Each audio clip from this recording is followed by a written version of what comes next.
Boy oh boy! Jadi gue dapat privilege untuk nonton duluan The Boys Season 4. Seriusan gue diundang ke premiernya dan udah nonton duluan episode 1 sama episode 2 sebelum kalian nontonin. Dan berikut adalah first impression gue mengenai season terbaru dari The Boys. Diabolical.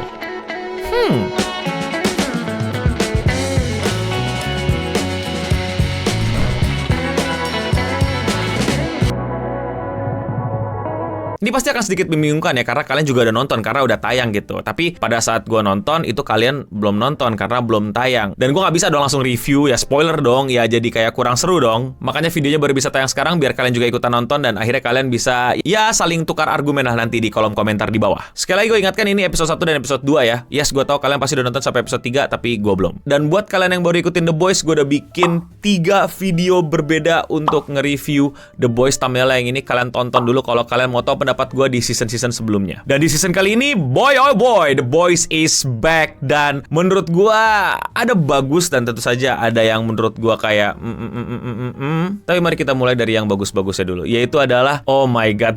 Pertama gue mau ngomongin sinematografinya, yaitu gue ngangak banget sama adegan yang fast-paced si Homelander ngelakuin aktivitas-aktivitasnya, masuk pengadilan, di kamar dia, terus meeting di vote dan lain-lain. Itu kayak cuman sesimpel itu aja, tapi kayak mulus banget dan asik banget, dan kayak apa ya, kayak seneng aja gitu, kayak mendapatkan sebuah sinematografi yang bercerita, bukan nge-skip cerita. Sederhana tapi kayak wow. Tapi sebelum itu kita juga dapat Homelander yang kayak dikasih, wah keren nih, si biang kerok kita kembali nih dengan shot yang kayaknya bakal megah, bakal luar biasa, nggak tahu dia lagi kencing. Terus dia ngasih unjuk jembutnya.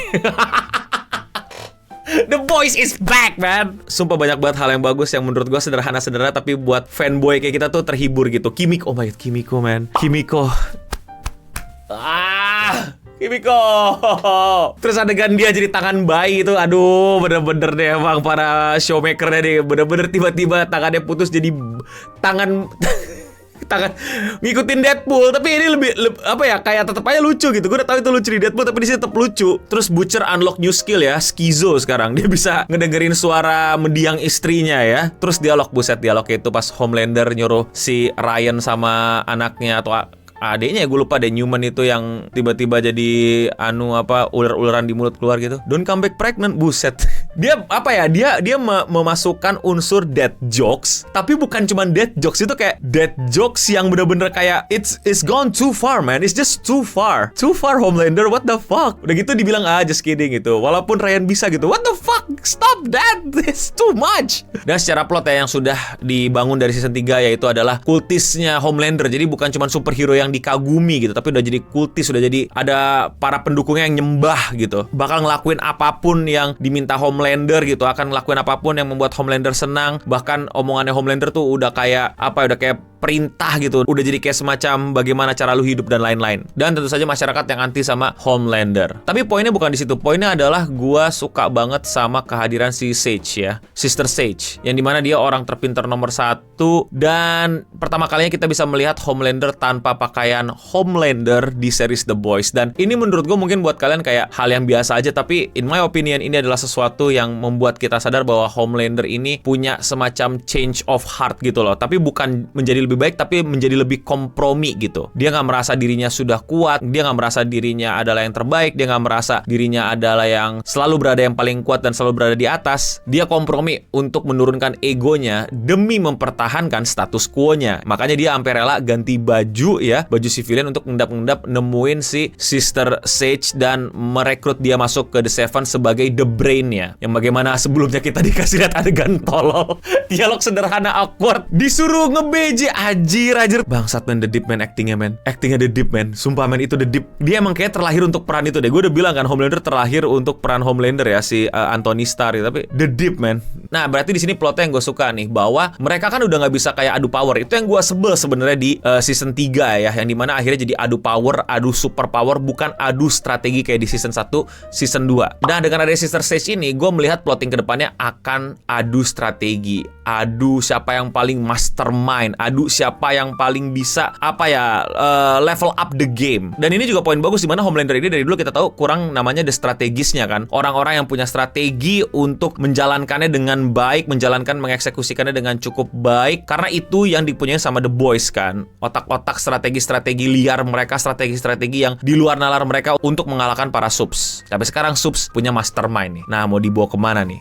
Gemeteran gue, seger banget. Apalagi kita dapat sesuatu dari Gen V tentang virus yang hanya bisa kena ke superhero dan hanya bisa membunuh superhero. Nah, ini mau diapain nih? Sebenarnya itu kayak Deus Ex Machinanya sih, gue tahu, bahkan sampai sedikit di nerf karena si Butcher ngasih info ke si Newman kalau ya ini bisa ngebunuh subs tapi masih belum cukup buat Homelander gitu. Jadi kayak sedikit di nerf. Nah, ini entah apa nih, kayaknya bakal ada something else nih selain virus itu. Karena jujur kalau misalnya kuncinya cuma virus itu akan sangat boring sih. Boring dalam artian ya gimana caranya cepet-cepetan nguasain virus itu gitu, atau gimana gitu, kayak nggak tahu. Mungkin ujung-ujungnya virus itu tapi dengan cara lain. Tapi ya itu, makanya gue tunggu nih. Gue pengen perangnya strategi nih. Bagaimana campaign manager Homelander yang baru nih, Sister Sage ini ngebawa strategi ini, dan dimana si Sage ini juga udah tahu ya ada The Boys yang berusaha untuk nge-take down subs ini, dan udah ada konfrontasinya di episode 2, yang dimana di episode 2 sebelumnya ada adegan yang sumpah itu sobekernya ya, orang-orang yang nulis skrip ya, orang-orang yang bikin idea ya, kayak apa hal tolol, hal goblok, jorok, gak bener, gak beres, kurang ajar yang bisa terlintas di kepala lo. Orang bisa kage bunsin dan mereka akan melakukan. Oh my god. Oh my god. How this show can be made, man? Kenapa orang mengizinkan show ini untuk tayang, man? Oh my god. Episode 1 sebenarnya gue agak kurang. Gue sebenarnya udah mulai suka ketika si Butcher ini berasa diasingkan dari tim, dan memang dia dikeluarkan, di-demote juga, dan kayak pengen jalan sendiri dengan cara dia. Tadinya gue pikir dengan dia ketemu Newman itu emang benar-benar mau ada 3 pihak nih dan berusaha nih untuk perangnya jadi lebih melebar nih. Tapi ya walaupun endingnya lucu sih, yang dimana dia jadi bocil troll internet gitu, dikasih file ini, gue ketemu file bangsat, kita dikasih kue bakpao anjing. Lu pada cuma nontonnya di mungkin di handphone atau di layar laptop kan yang kecil ya. Bro, gue nonton di bioskop itu ke zoom satu layar. Wah, makanya kita kayak what sekian detik ya, tetap aja sampai sekarang tidak bisa terlupakan. Ini kan gue baru pulang nih, tidak bisa terlupakan nih dari pikiranku nih gambar itu satu layar bioskop gede. Man, The Boys. Fresh banget, plot yang baru yang gue tunggu-tunggu, yang belum pernah disandingkan sama The Boys, yaitu sekarang strategi lawan strategi. Bukan orang-orang culun dengan strategi melawan superpower, tapi sekarang orang culun dengan strategi melawan orang superpower dengan strategi. Nah, level up the game, let's go. Ayo, jangan sampai cuman gitu-gitu aja. Dan tapi ada yang menurut gue sedikit mengganggu, yaitu adalah seperti yang gue kurang suka di season 3, bahwa endingnya itu kayak buru-buru dan kayak dipaksain, dan Battle of Superhero di ending itu cukup kurang menurut gue, dengan konklusi yang sangat-sangat kurang juga gitu. Kayak gimana gitu, kenapa dianggap kurang ya, kayak diburu-buruin gitu. Soldier Boy change of heart, Ryan change of heart, Homelander dan Butcher dan lain-lain, dan ditambah Temvi. Gue tahu no kan di original komik gitu. Iya, gue tahu, bahkan dari episode book 1 aja udah pada pakai Temvi gitu. Cuman kayak ya itu jadinya kan season 3 superpower versus superpower gitu kan, bukan strategi otak orang-orang biasa lawan superpower gitu. Nah, di season 4 ini jujur ada satu hal yang menurut gue sedikit agak gimana gitu. Pertama adalah semua orang sekarang punya masalah baru. Yes, memang ini untuk kebangun plot dan lain, I know, tapi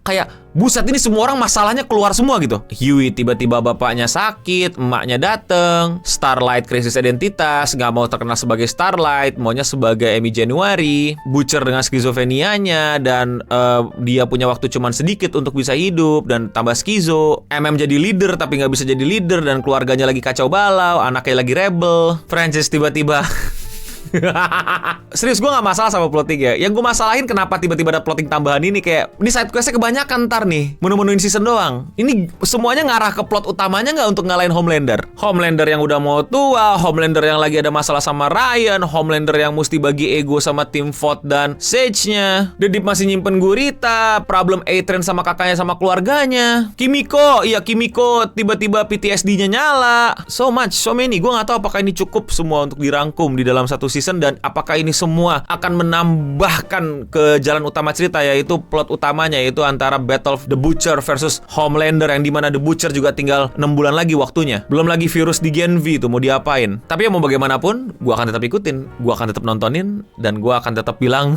King Diabolical. Tapi kalau menurut kalian sendiri yang udah nonton gimana? komen di bawah. Kalau kalian suka sama pembahasan kayak gini dan kalian mau support gue, gampang banget tinggal klik tombol subscribe di bawah. Dan sekian Radio Singam untuk episode kali ini. Gue Eno Bening pamit undur diri, dan untuk kita semua, stay clean and don't be a cunt.